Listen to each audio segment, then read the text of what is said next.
La pequeña mano tocó el brazo de don Alejandro Ruiz cuando él menos lo esperaba, y la voz infantil preguntó: ¿Está usted asustado, señor? Sus ojos negros como el carbón se levantaron del vaso de whisky y se encontraron con los ojos cafés enormes de una niña de 3 años, que lo miraba con curiosidad genuina, sin rastro del miedo que él provocaba en todos los demás. El café bullicioso de la colonia Roma se detuvo momentáneamente en su percepción, mientras el jefe del cártel más poderoso de Ciudad de México quedaba paralizado por la pregunta imposible de aquella criatura diminuta con coletas despeinadas y un vestido rosa desteñido. Ningún hombre en toda la ciudad se atrevería a preguntarle algo tan íntimo, tan penetrante. Y sin embargo, esta niña pequeña había atravesado todas sus defensas con la facilidad de quien no conoce el peligro que representa un hombre cuyas manos han ordenado cientos de muertes. «Sofía, ven acá ahora mismo». La voz aterrorizada de una mujer joven cortó el momento mientras una mesera de 26 años corría hacia ellos con el rostro pálido de terror absoluto, sus manos temblando visiblemente mientras intentaba alejar a su hija del hombre más peligroso que jamás pisaría su pequeño café. Don Alejandro observó cómo Carmen Ortiz, cuyo uniforme marrón mostraba las manchas de un turno doble, agarraba a la niña con desesperación apenas contenida, murmurando disculpas atropelladas mientras sus ojos suplicaban perdón por una transgresión que podría costarles la vida. «Lo siento muchísimo, señor. Ella es muy pequeña, no entiende. Por favor, perdónenos». Las palabras salían en cascada de sus labios mientras retrocedía lentamente, protegiendo a Sofía con su cuerpo, como si pudiera detener las balas que seguramente vendrían. Pero don Alejandro no dijo nada durante largos segundos que se sintieron como eternidades. Sus manos curtidas por la violencia permanecían inmóviles alrededor del vaso de cristal, mientras algo extraño y olvidado se movía en su pecho como un fantasma de emociones muertas hace décadas. Los guardaespaldas apostados en las esquinas del café se tensaron visiblemente, sus manos moviéndose instintivamente hacia las armas ocultas bajo sus chaquetas negras, esperando la orden de su jefe para eliminar esta molestia insignificante. La niña lo seguía mirando sin parpadear, sin el menor rastro de miedo en su rostro redondo, y entonces hizo algo completamente inesperado. Extendió su mano pequeña y tocó la cicatriz que cruzaba la mejilla izquierda de Alejandro, el recordatorio permanente de una traición antigua. «Duele aquí», dijo Sofía con voz suave, tocando gentilmente la marca pálida en su piel bronceada, y luego colocó su otra manita sobre el pecho del hombre, justo sobre su corazón. «Y aquí también, ¿verdad? Si estás disfrutando esta historia, no olvides darle like al video, suscribirte al canal y dejar un comentario contándome desde dónde nos estás viendo. Tu apoyo significa mucho y me ayuda a seguir trayéndote más historias que tocan el corazón». Don Alejandro Ruiz sintió algo quebrarse dentro de él con aquellas palabras pronunciadas por una niña que no podía comprender la profundidad de lo que acababa de decir. Y por primera vez en 22 años, desde que había ascendido al poder sobre montañas de cadáveres y ríos de sangre, sintió el ardor traicionero de lágrimas no derramadas en sus ojos endurecidos. Sacó su billetera de cuero italiano sin decir palabra. Extrajo 500 pesos y los colocó sobre la mesa con movimientos deliberados, una propina que representaba más de lo que Carmen ganaba en una semana completa de turnos agotadores. «No está asustado», murmuró finalmente con voz ronca que no usaba para hablar, sino para ordenar ejecuciones, mirando directamente a los ojos de la niña. «Solo está muy cansado, pequeña». Se levantó entonces, su figura imponente de 1,85 m elevándose sobre la madre y la hija, y salió del café seguido por sus hombres desconcertados que intercambiaban miradas de confusión absoluta porque nunca habían visto a su jefe comportarse de manera tan extraña.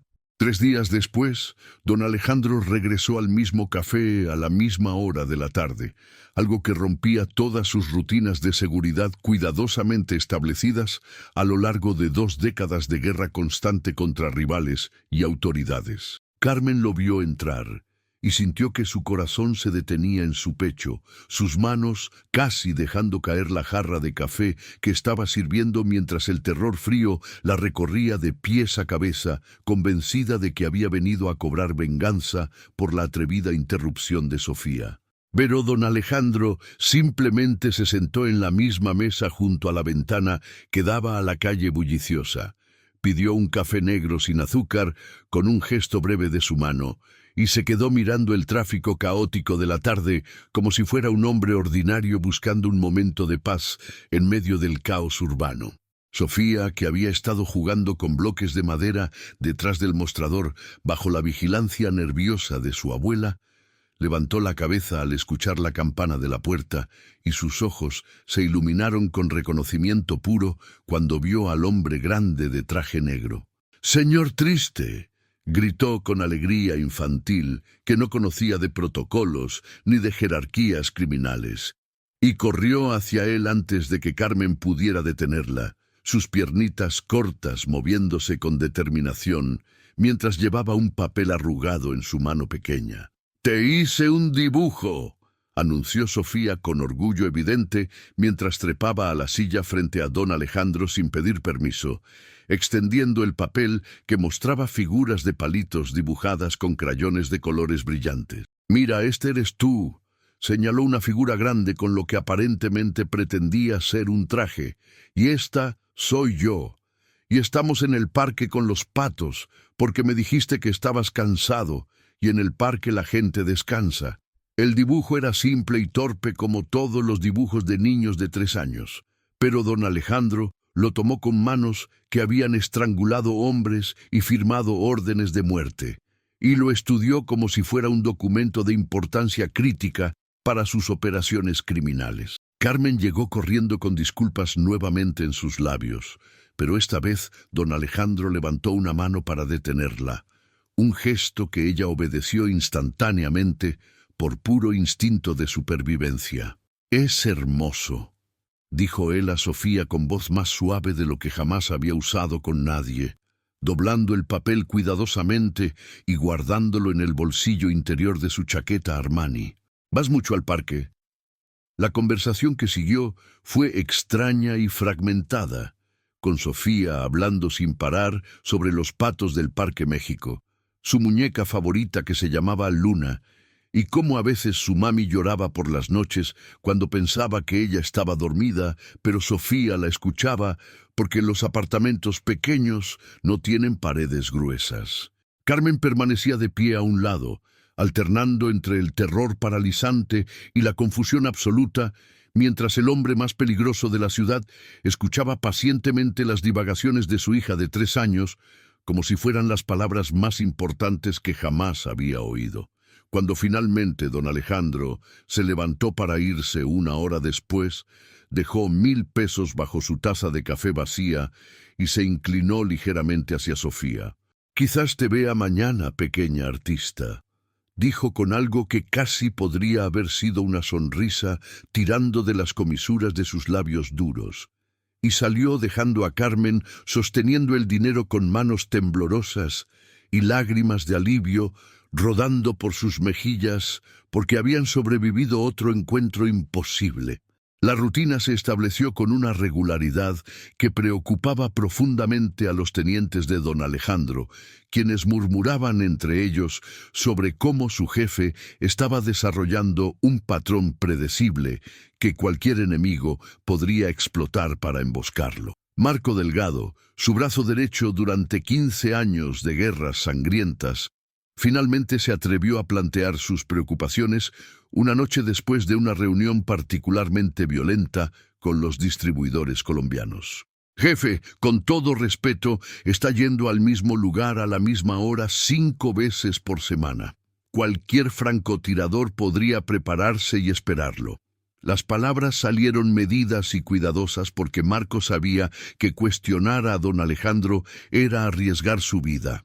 Pero Alejandro simplemente encendió un cigarro cubano con movimientos lentos y deliberados, soltando el humo hacia el techo de la oficina lujosa, decorada con arte robado y manchada con la sangre invisible de todos los hombres que habían muerto ahí. Entonces asegúrate de que nuestros hombres vigilen cada edificio circundante, cada ventana, cada rooftop, en un radio de 3 cuadras.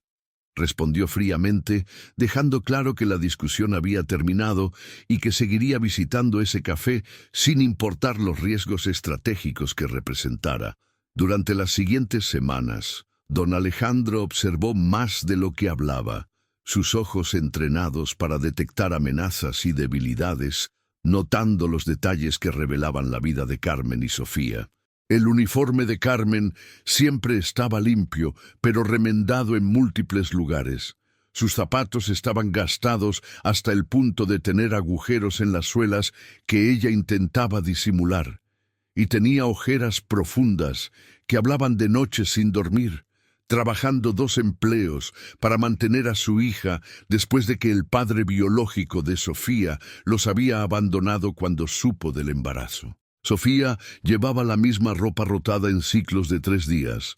Sus zapatos eran media talla más pequeños de lo que necesitaba, y aunque estaba limpia y obviamente amada, los signos de pobreza digna estaban por todas partes para quien supiera mirar. Don Alejandro había crecido en circunstancias similares antes de que la violencia y la ambición lo transformaran en el monstruo que era ahora.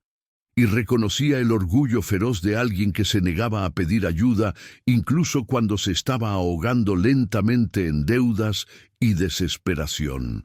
El primer intento de don Alejandro de ayudar fue rechazado con firmeza cortés pero inequívoca, cuando intentó darle a Carmen un sobre con 10,000 pesos, después de que Sofía mencionó casualmente que habían cenado solo frijoles durante 3 días seguidos. «No acepto caridad», declaró Carmen con voz temblorosa pero firme, sus mejillas enrojecidas por la humillación y el orgullo herido, mientras empujaba el sobre de regreso a través de la mesa como si quemara sus dedos. «Aprecio su generosidad, señor Ruiz, pero mi hija y yo nos las arreglamos solas y no estamos buscando protectores».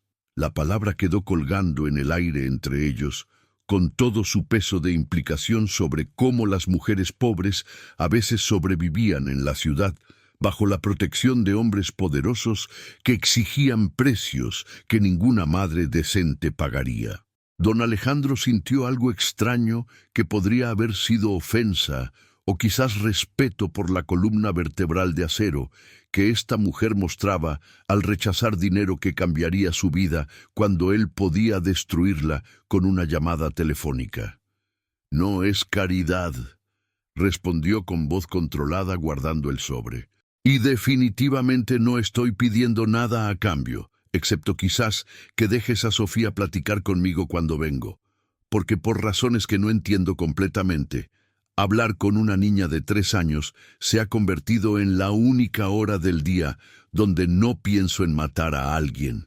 La honestidad brutal de aquellas palabras sorprendió a Carmen lo suficiente como para que lo mirara realmente por primera vez, viendo más allá del traje de 20,000 pesos y la reputación de violencia que lo precedía, encontrando algo inesperadamente humano en los ojos cansados de este hombre que el mundo conocía como el carnicero de Roma. Algo cambió entre ellos en ese momento de verdad compartida, un reconocimiento mutuo de soledades diferentes pero igualmente profundas.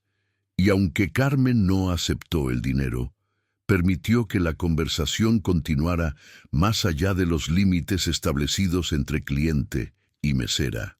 Don Alejandro comenzó a llegar más temprano, quedándose durante las horas lentas de la tarde cuando Sofía terminaba su siesta, y Carmen tenía tiempo para sentarse ocasionalmente en la mesa con él, mientras la niña dibujaba o jugaba con los juguetes baratos que él había comenzado a traer escondidos en sus bolsillos.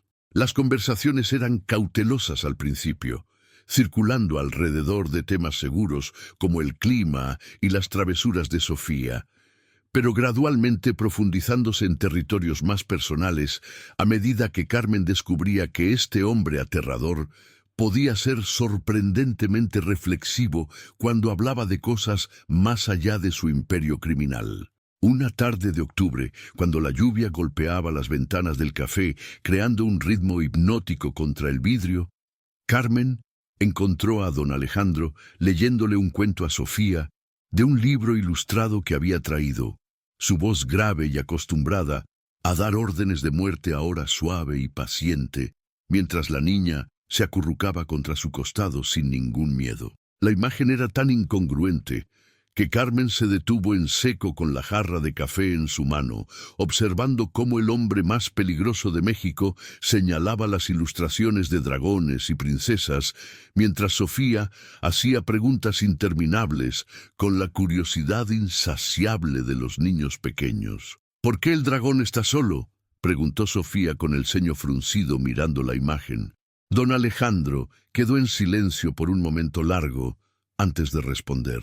Porque a veces, cuando eres diferente o has hecho cosas malas, la gente tiene miedo de acercarse a ti, incluso cuando secretamente desearías tener amigos. La respuesta era demasiado adulta para que Sofía la comprendiera completamente, pero Carmen la entendió perfectamente y sintió algo peligroso moverse en su corazón mientras observaba a este hombre terrible ser gentil con su hija de maneras que el padre biológico de Sofía nunca había sido. El cambio de estación trajo consigo cambios más profundos en la dinámica extraña que se había desarrollado entre ellos cuando don Alejandro descubrió casi por accidente que Carmen estaba a punto de ser desalojada de su apartamento por atrasos en el pago de 3 meses de renta.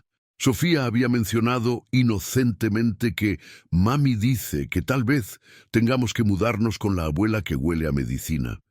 Y don Alejandro había investigado discretamente hasta obtener todos los detalles de la situación financiera desesperada de Carmen. Esta vez no ofreció dinero directamente. En cambio, habló con el dueño del edificio, un hombre que debía favores considerables a la organización de don Alejandro, y de repente Carmen descubrió que su deuda había sido perdonada misteriosamente y que su renta se había reducido a la mitad por razones que el administrador nervioso se negaba a explicar claramente. Cuando Carmen confrontó a don Alejandro sobre esto con ojos encendidos de furia y humillación, él simplemente la miró con expresión impasible.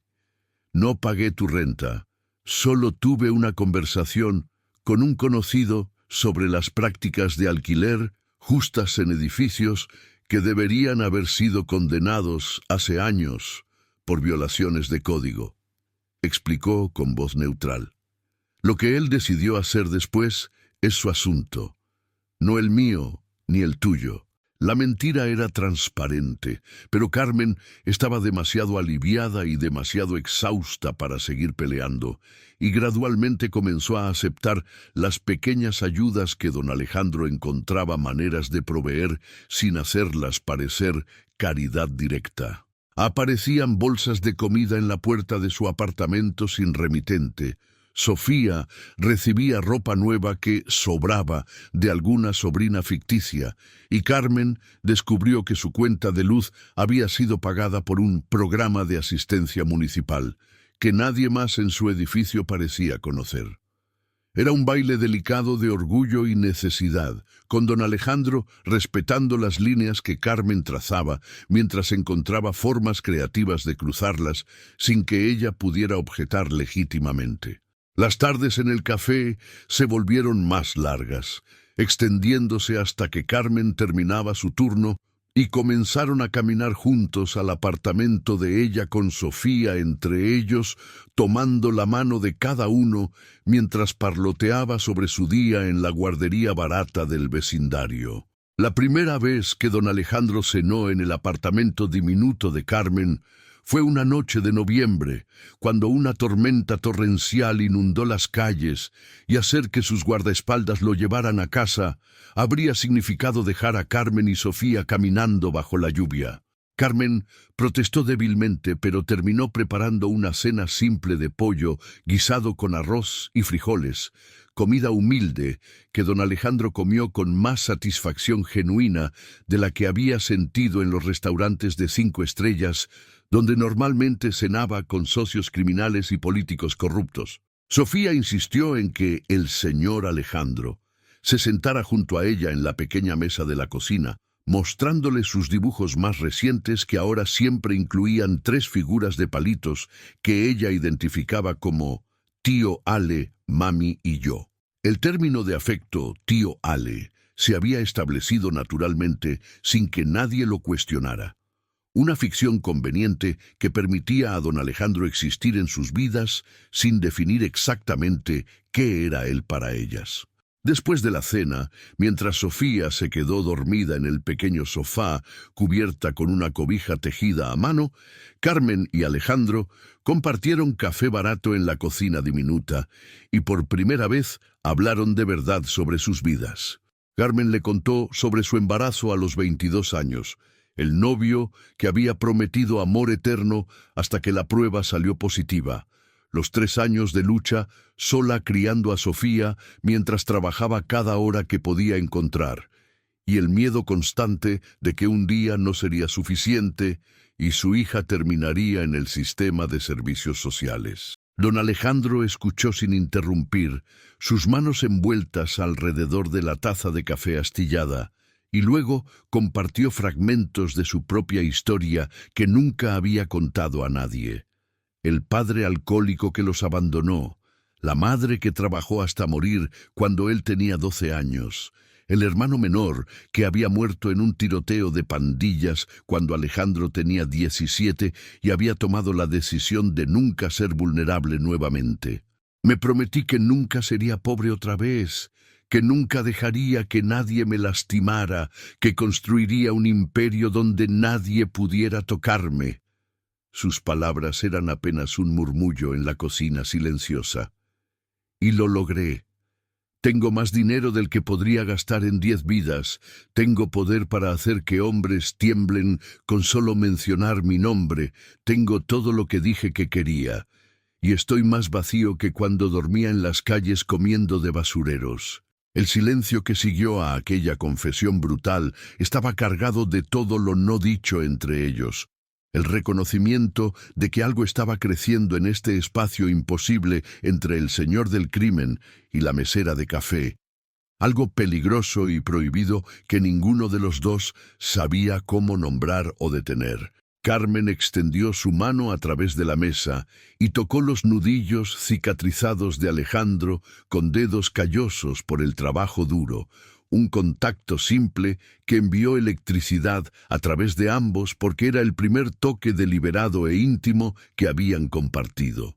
«No estás vacío», dijo ella en voz baja mirándolo directamente a los ojos. Alguien que estuviera vacío no leería cuentos a mi hija, no se preocuparía de si tenemos suficiente comida, no me escucharía hablar sobre mis problemas insignificantes como si importaran. Quizás has hecho cosas terribles, no finjo entender tu vida, pero veo quién eres cuando estás con nosotras, y ese hombre no está vacío. Don Alejandro giró su mano para entrelazar sus dedos con los de ella, sosteniendo su mirada mientras algo antiguo y oxidado se movía en su pecho. Algo que podría haber sido su corazón, recordando cómo latir por algo más allá de la supervivencia y la conquista.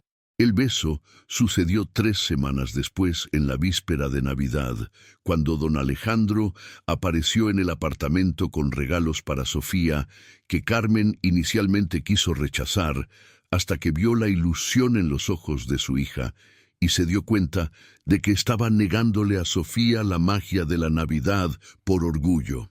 Después de que la niña finalmente se durmió abrazando el oso de peluche gigante que Alejandro le había regalado, ellos dos se quedaron de pie en la pequeña sala iluminada solo por las luces del árbol artificial barato. y la tensión que había estado construyéndose durante meses finalmente se rompió cuando Alejandro levantó su mano para tocar la mejilla de Carmen con ternura que nadie habría creído posible de sus manos asesinas.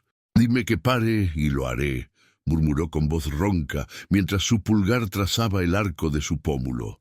«Dime que me vaya y desapareceré de tu vida y solo dejaré dinero para asegurarme de que tú y Sofía estén bien, pero nunca volverás a verme». Carmen sabía que debería decir que se fuera, que esto solo podía terminar en tragedia, que un hombre como él no tenía lugar en la vida de una madre soltera tratando de criar a su hija en paz y seguridad. Pero en cambio se inclinó hacia su toque, cerró los ojos y susurró: «Quédate».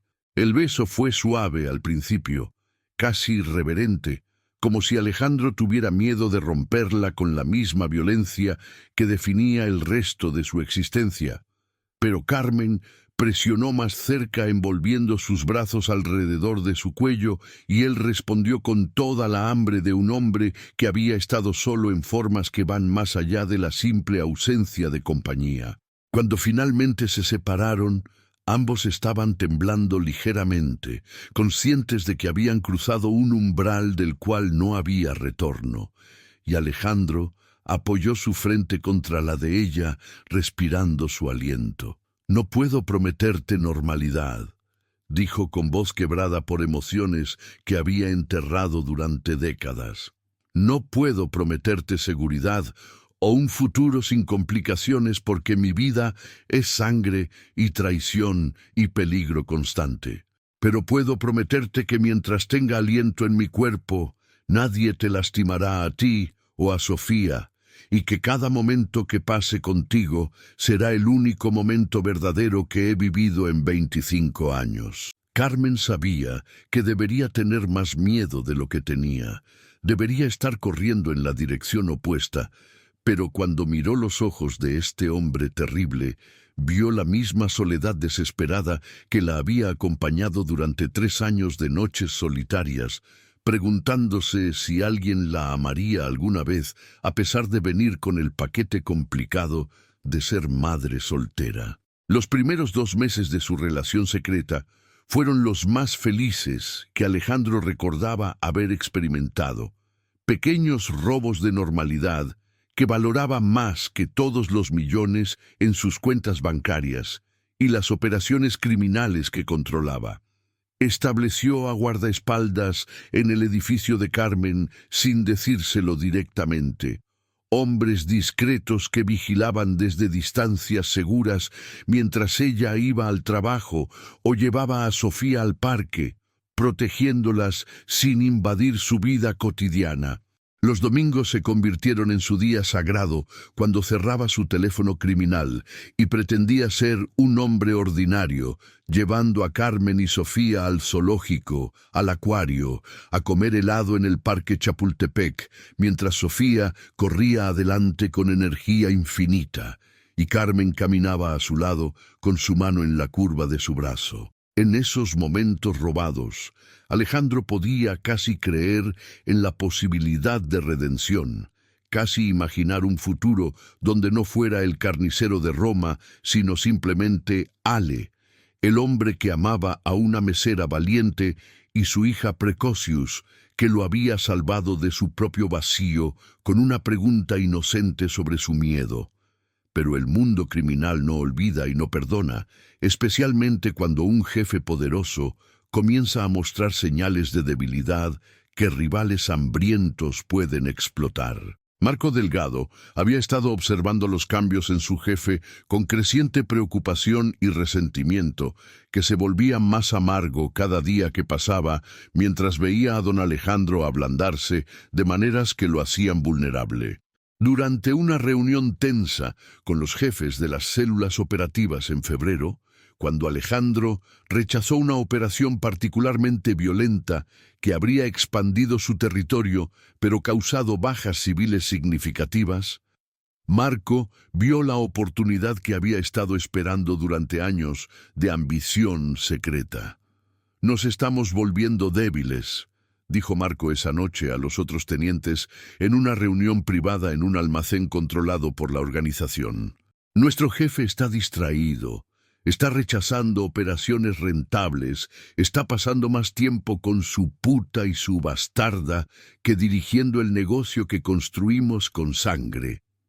Las palabras crudas encontraron terreno fértil entre hombres que habían comenzado a murmurar sobre el cambio en don Alejandro, y Marco comenzó a tejer cuidadosamente la red de traición que eventualmente los destruiría a todos. Mientras tanto, la familia Rivera, rivales tradicionales del cártel de don Alejandro, también había notado los cambios en su enemigo y estaban investigando activamente la fuente de su distracción. Tomó solo 3 semanas de vigilancia para que sus sicarios identificaran a Carmen y Sofía, fotografiándolas entrando y saliendo del apartamento, documentando cada momento que don Alejandro pasaba con ellas, construyendo un archivo completo sobre la debilidad oculta del hombre que había sido invulnerable durante 2 décadas. Diego Rivera, el jefe despiadado del cártel rival, estudió las fotografías con satisfacción fría, viendo finalmente la manera de destruir al hombre que había matado a su hermano mayor 5 años atrás en una guerra territorial sangrienta. Él nos dio el cuchillo perfecto para enterrar en su espalda, dijo Diego a su consejero más cercano, mientras miraba una foto de Alejandro cargando a Sofía en sus hombros en el parque. Un hombre enamorado es un hombre débil, y un hombre débil es un hombre muerto. La primera señal de peligro real vino una noche de marzo cuando Carmen salía del café después de su turno y notó el mismo coche negro estacionado en la esquina por 3ª noche consecutiva, con hombres dentro que no pertenecían al vecindario. Su instinto de supervivencia, afinado por 3 años de criar a Sofía sola en una ciudad peligrosa, le gritó advertencia y llamó a Alejandro con manos temblorosas incluso antes de llegar a casa. Él llegó en 15 minutos con 6 guardaespaldas, su rostro una máscara de furia fría mientras identificaba inmediatamente el coche como perteneciente a la organización Rivera. Recojan sus cosas, las 2, ahora mismo. Ordenó con voz que no permitía argumentos mientras sus hombres formaban un perímetro defensivo alrededor del edificio de apartamentos. Se mudan esta noche a una de mis propiedades seguras donde puedo protegerlas apropiadamente. Carmen quiso protestar. Quiso aferrarse a la independencia que había luchado tan duro por mantener, pero una mirada a los ojos de Alejandro le mostró el miedo real que él estaba sintiendo, y comprendió finalmente el precio verdadero de amar a un hombre cuya vida era guerra perpetua. El apartamento seguro era un penthouse lujoso en Polanco, que tenía más metros cuadrados que el edificio entero donde Carmen había vivido, con ventanas blindadas, puertas reforzadas y guardias armados rotando en turnos de 24 horas. Sofía pensó que era una aventura emocionante, corriendo por las habitaciones espaciosas, maravillándose de tener su propia habitación enorme, con una cama que parecía de princesa. Pero Carmen se sentía como un pájaro enjaulado en una jaula dorada, atrapada entre gratitud por la protección y resentimiento por la pérdida de su autonomía. «No pedí esta vida», le dijo a Alejandro una noche después de que Sofía se durmió, su voz quebrándose con frustración y miedo. «No pedí tener guardias siguiéndome al baño. No pedí vivir con miedo de que alguien use a mi hija para lastimarte. No pedí enamorarme de un hombre cuyo mundo es tan violento que ni siquiera puedo llevar a Sofía al parque sin un equipo de seguridad». Alejandro no tenía respuestas que pudieran hacer la situación mejor, porque todo lo que ella decía era absolutamente verdad, y por primera vez comenzó a cuestionar seriamente si su amor era un regalo o una maldición para esta mujer y esta niña que se habían convertido en su razón para respirar. La confrontación violenta con la familia Rivera Vino 2 semanas después, cuando Diego secuestró a uno de los distribuidores más importantes de Alejandro e hizo demandas que eran imposibles de cumplir, claramente diseñadas para provocar una guerra abierta. Don Alejandro respondió con la brutalidad eficiente que había construido su reputación, enviando un equipo de sus mejores sicarios a ejecutar 3 tenientes de Rivera en una sola noche, enviando cabezas cortadas en cajas de hielo como mensaje sobre lo que pasaba cuando alguien amenazaba lo que era suyo. Carmen vio las noticias en la televisión sobre los asesinatos múltiples y las acusaciones de guerra entre cárteles, y aunque Alejandro nunca confirmó su participación, ella vio la sangre metafórica en sus manos cuando regresó al penthouse esa noche con ojos muertos y manos temblando ligeramente con la adrenalina residual de la violencia. «No puedo hacer esto», susurró Carmen, abrazándose a sí misma mientras lo miraba. «No puedo criar a Sofía en un mundo donde esto es normal, donde la violencia es la respuesta a todo, donde mi hija podría crecer pensando que esto es amor». Sus palabras golpearon a Alejandro como balas físicas, penetrando las defensas que había construido alrededor de su corazón, y él se dio cuenta de que tenía que elegir entre el imperio que había construido con sangre y las 2 personas que habían devuelto su humanidad. «Me iré», declaró Alejandro 3 días después cuando presentó su plan a Carmen, con ojos que suplicaban comprensión. «Tengo contactos en el FBI, en la DEA, he estado guardando información como seguro de vida durante años. Entregaré evidencia sobre las operaciones de Rivera, sobre los políticos corruptos que nos protegen, sobre las rutas de distribución y los esquemas de lavado de dinero, todo. A cambio, ustedes entran en protección de testigos con nuevas identidades en otra ciudad, otra vida completamente, y yo me entrego voluntariamente para servir tiempo reducido por cooperación. 5 años, tal vez 7 con buena conducta, y luego salgo limpio y las encuentro donde quiera que estén». El plan era loco y desesperado, y tenía 1000 maneras de salir terriblemente mal. Pero Carmen vio en sus ojos que Alejandro estaba absolutamente serio sobre sacrificar su libertad y su imperio por darles una oportunidad de vida normal. «¿Y si no te esperamos?», preguntó Carmen con voz apenas audible, probándolo. «¿Y si decidimos que 7 años es demasiado tiempo y necesitamos seguir adelante?». Alejandro sonrió con tristeza que contenía todo el dolor de su vida violenta. «Entonces me habré ganado mi redención de todos modos, asegurándome de que estén seguras y felices, incluso si es sin mí. Tu felicidad y la seguridad de Sofía valen más que mi necesidad egoísta de ser parte de sus vidas». Pero Marco Delgado había estado escuchando conversaciones que no debería haber escuchado a través de micrófonos plantados en el penthouse por su propia paranoia creciente. Y lo que oyó sobre los planes de cooperación de su jefe lo llenó de furia traicionera, porque significaba que él también caería cuando Alejandro cantara a las autoridades. La alianza que Marco forjó con Diego Rivera fue nacida de desesperación mutua. Marco entregaría a don Alejandro y ayudaría a Rivera a tomar el control del territorio a cambio de mantener su posición de poder en la nueva estructura. El plan se ejecutó con precisión brutal, una tarde de abril, cuando Carmen había insistido en llevar a Sofía al pediatra para un chequeo de rutina, a pesar de las objeciones de Alejandro sobre seguridad.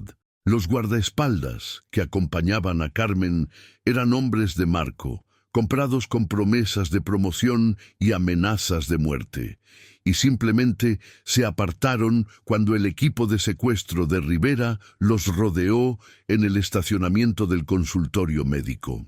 Don Alejandro estaba en una reunión con sus abogados, discutiendo los detalles finales de su acuerdo de cooperación, cuando recibió la llamada de Diego Rivera, y la voz burlona del hombre que había sido su enemigo durante décadas le informó con deleite cruel: Tengo a tu puta y a la bastarda en un almacén en el puerto, Ruiz. Si quieres verlas vivas nuevamente, vienes solo, desarmado, en 2 horas. Por cada minuto que llegues tarde, la niña pierde un dedo. La línea se cortó, dejando a Alejandro sosteniendo el teléfono con manos que de repente no podían dejar de temblar, mientras toda su furia e impotencia se cristalizaban en un solo punto de claridad absoluta. No había trato que pudiera hacer, no había cantidad de dinero o poder que importara si Carmen y Sofía morían, porque él había sido arrogante suficiente para pensar que podía tener amor en medio de su vida de sangre. Lo que Diego y Marco no sabían era que Alejandro había estado en comunicación secreta con el agente especial del FBI Robert Chen durante 3 semanas.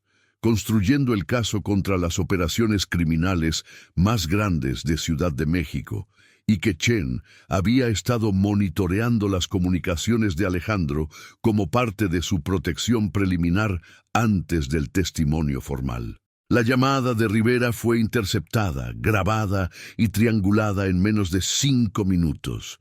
Y de repente, el FBI tenía justificación para intervenir activamente en una situación de secuestro que involucraba a su testigo protegido potencial más valioso. Cuando Alejandro llegó al almacén abandonado en el puerto con las manos visiblemente vacías y el corazón latiendo como tambor de guerra en su pecho, lo que nadie en el lugar sabía era que había 30 agentes federales posicionados en edificios circundantes con órdenes de esperar su señal antes de intervenir. El interior del almacén olía a sal marina, petróleo y sangre seca de atrocidades previas, y Alejandro vio a Carmen y Sofía atadas a sillas en el centro del espacio cavernoso, rodeadas por una docena de sicarios armados de Rivera. Sofía estaba llorando con el miedo que finalmente había penetrado su inocencia protectora, y Carmen tenía un ojo hinchado y sangre seca en su labio partido donde alguien la había golpeado. La furia que explotó en Alejandro en ese momento era pura e incandescente. La rabia de un hombre que finalmente tenía algo que perder después de décadas de no temer nada, porque no había nada en el mundo que valorara más que su propio poder. Aquí estoy, Rivera. Su voz resonó en el almacén vacío, controlada y fría, a pesar del infierno rugiendo dentro de él. Déjalas ir y puedes hacer lo que quieras conmigo. Tienes mi palabra. Diego Rivera salió de las sombras sonriendo con satisfacción de un hombre que finalmente había ganado, y detrás de él vino Marco Delgado con expresión que mezclaba triunfo y culpa porque traicionar al hombre que había sido más que su jefe durante 15 años dejaba sabor amargo incluso en la victoria. Tu palabra no vale una mierda, Ruiz, escupió Diego mientras caminaba en círculos alrededor de Alejandro como depredador, saboreando la matanza próxima. ¿Cuántos hombres has traicionado? ¿Cuántas promesas has roto? ¿Cuántas familias has destruido? Y ahora me pides que confíe en tu palabra, porque finalmente tienes algo que perder. La pistola que Diego sacó era plateada y ornamentada, un arma de ostentación más que función, y la presionó contra la sien de Alejandro, con presión suficiente para dejar marca en su piel. Voy a matar a tu mujer mientras te obligo a mirar.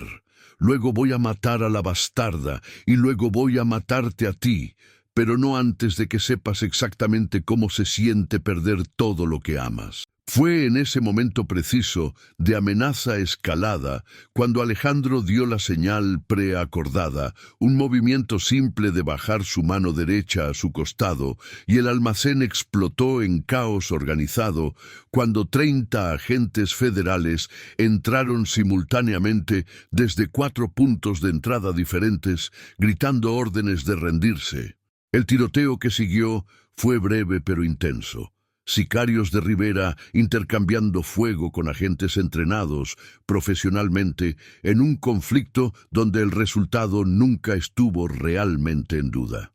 Diego intentó usar a Alejandro como escudo humano mientras retrocedía hacia una salida trasera, pero Marco Delgado, viendo su plan colapsar en tiempo real, y reconociendo que estaba absolutamente jodido sin importar el resultado, tomó una decisión final que podría haber sido redención o simplemente venganza. Levantó su arma y disparó a Diego Rivera 3 veces en el pecho, matando a su coconspirador antes de que los agentes lo derribaran con fuego que lo dejó sangrando en el piso de concreto sucio. En medio del caos, Alejandro corrió hacia Carmen y Sofía, cortando sus ataduras con el cuchillo que un agente le lanzó, envolviendo a ambas en sus brazos mientras Sofía sollozaba: «Tío, Ale, tuve tanto miedo». Y Carmen temblaba con shock y alivio mezclados en partes iguales. El agente Chen se acercó mientras los equipos médicos entraban para evaluar a Carmen y Sofía, y su expresión era profesionalmente neutral, pero sus ojos mostraban algo parecido a respeto hacia el criminal que había arriesgado todo por salvar a su familia. Improvisa. Tenemos suficiente evidencia de esta operación para procesar a todos los asociados de Rivera que sobrevivieron, dijo Chen, mientras observaban a los paramédicos revisar a Sofía. Y tu cooperación sobre tus propias operaciones nos dará prácticamente a toda la estructura criminal de Ciudad de México. El trato todavía está sobre la mesa. 7 años con posibilidad de salir en 5 con buena conducta. Protección de testigos completa para Carmen Ortiz y su hija con nuevas identidades, comenzando inmediatamente. Y cuando salgas, si te mantienes limpio, podemos discutir reunirte con ellas. Alejandro asintió lentamente, sabiendo que estaba mirando años de prisión, pero también sabiendo que era el precio justo por todas las vidas que había destruido y la única manera posible de ganar algo parecido a redención. La despedida con Carmen y Sofía 3 días después fue la cosa más difícil que Alejandro había hecho jamás, más difícil que todas las guerras que había peleado y todas las traiciones que había sobrevivido. Sofía no entendía completamente por qué tío Ale tenía que irse por mucho tiempo, solo que lo abrazó con fuerza alrededor del cuello y le hizo prometer que vendría a visitarla cuando pudiera, una promesa que él hizo sabiendo que tomaría años antes de poder cumplirla. Carmen lo besó con labios que sabían a lágrimas saladas y desesperación, sus manos aferrándose a su camisa como si al soltarlo lo perdiera para siempre. «Te esperaré», susurró contra su boca, aunque él le había dicho que no lo hiciera, que siguiera adelante y construyera una vida sin él. «No importa cuánto tiempo tome, te esperaré porque me mostraste que el amor puede existir incluso en los lugares más oscuros, y eso es algo que no voy a abandonar». Alejandro memorizó cada detalle de su rostro, cada mechón de su cabello oscuro, cada imperfección perfecta, sabiendo que estos recuerdos tendrían que sostenerlo a través de los años de prisión que venían. Don Alejandro Ruiz fue sentenciado a 7 años en una prisión federal de alta seguridad, después de testificar extensamente contra docenas de figuras criminales y políticos corruptos, su cooperación desmantelando efectivamente 3 organizaciones de cárteles importantes y resultando en más de 200 arrestos. En prisión, fue un modelo de buen comportamiento, usando el tiempo para educarse formalmente, aprender oficios legítimos y trabajar con un terapeuta de la prisión para confrontar las décadas de trauma y violencia que lo habían transformado en el monstruo que había sido. Recibió cartas de Carmen cada 2 semanas, aunque nunca incluían dirección de retorno por razones de seguridad, actualizaciones sobre Sofía creciendo en alguna ciudad costera pequeña donde podía ir a la escuela sin miedo, donde Carmen había encontrado trabajo como maestra asistente y finalmente estaba construyendo la vida estable que siempre había querido para su hija. Las cartas eran sus salvavidas, recordatorios de que había algo esperándolo más allá de los muros de prisión, si podía mantener el curso. Salió después de 5 años y 2 meses con libertad condicional por comportamiento ejemplar. emergiendo de la prisión como un hombre diferente del que había entrado, más delgado, con más gris en su cabello negro, con ojos que habían perdido la dureza de acero que había definido su mirada durante décadas. El FBI le proporcionó nueva identidad como Alberto Méndez, documentos limpios y suficiente dinero inicial para comenzar modestamente mientras permanecía alejado del mundo criminal para siempre bajo amenaza de revocar su libertad condicional. La única información que pidió, a cambio de años de cooperación leal, fue una dirección en una ciudad costera de Baja California, donde una mujer llamada ahora María Torres vivía con su hija de 8 años, información que Chen le dio con advertencia severa de no hacer contacto a menos que ella iniciara primero, porque la seguridad de ellas dependía de mantener sus identidades protegidas. Alejandro tomó un autobús a Puerto Vallarta con solo una maleta pequeña conteniendo todo lo que poseía ahora, y pasó 3 días observando desde distancia el vecindario donde vivían antes de finalmente reunir el coraje de acercarse. Las encontró en la playa un sábado por la tarde, Carmen más bella de lo que recordaba incluso, con 5 años más, mostrando en las pequeñas líneas alrededor de sus ojos, y Sofía, transformada de niña pequeña a casi preadolescente, con el mismo cabello oscuro rizado y sonrisa brillante que había cambiado su vida hace 5 años, con una pregunta simple sobre su miedo.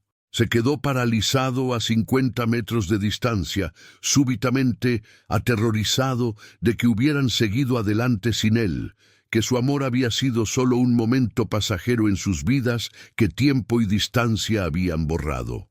Pero entonces Sofía levantó la vista de la concha que estaba examinando y lo vio parado allí, y algo en su postura o la forma de sus hombros o simplemente el reconocimiento profundo que existe entre almas conectadas le hizo gritar «¡Tío Ale!», con voz que se quebró entre niña y mujer joven y corrió a través de la arena hacia él con abandono completo. Carmen se volvió al escuchar el grito de su hija, y su mano voló a su boca cuando vio a Alejandro parado allí como aparición conjurada de sus sueños nocturnos, y entonces ella también estaba corriendo mientras lágrimas fluían libremente por sus mejillas.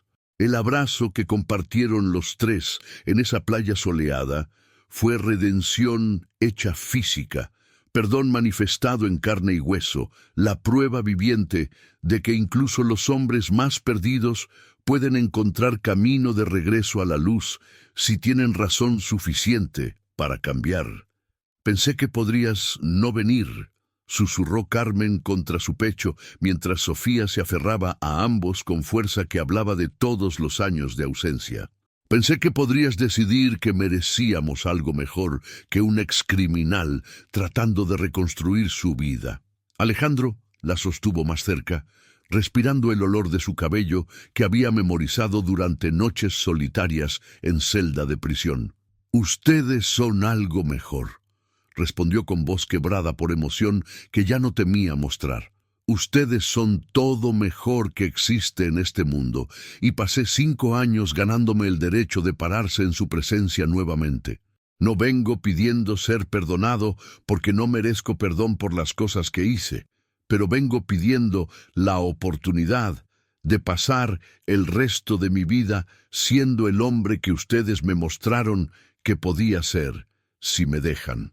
No hubo más palabras necesarias en ese momento porque Sofía estaba parloteando sobre su escuela y sus amigos, y todo lo que había sucedido en 5 años que tenía que contarle a tío Ale, quien ahora sabía debería llamar papá si él iba a quedarse, y Carmen estaba besándolo como si sus labios pudieran sellar todas las grietas que los años de separación habían creado. Caminaron por la playa juntos, mientras el sol se ponía sobre el Pacífico, una familia remendada de partes rotas que habían encontrado manera de encajar, porque el amor, resultó, era más fuerte que el pasado si se le daba suficiente tiempo y sacrificio para crecer. Alberto Méndez, quien una vez había sido don Alejandro Ruiz, el carnicero de Roma, finalmente había encontrado la paz que había estado buscando desde que una niña de 3 años le preguntó si estaba asustado, y vio en él bondad que había olvidado que existía. Gracias a todos por seguir esta historia. Si te estás disfrutando, escribe en los comentarios desde dónde estás viendo esta historia. Y no olvides dar like, suscribirse y compartir el video, porque tu apoyo es importante para mí para continuar creando historias que toquen el corazón. Que Dios te bendiga siempre.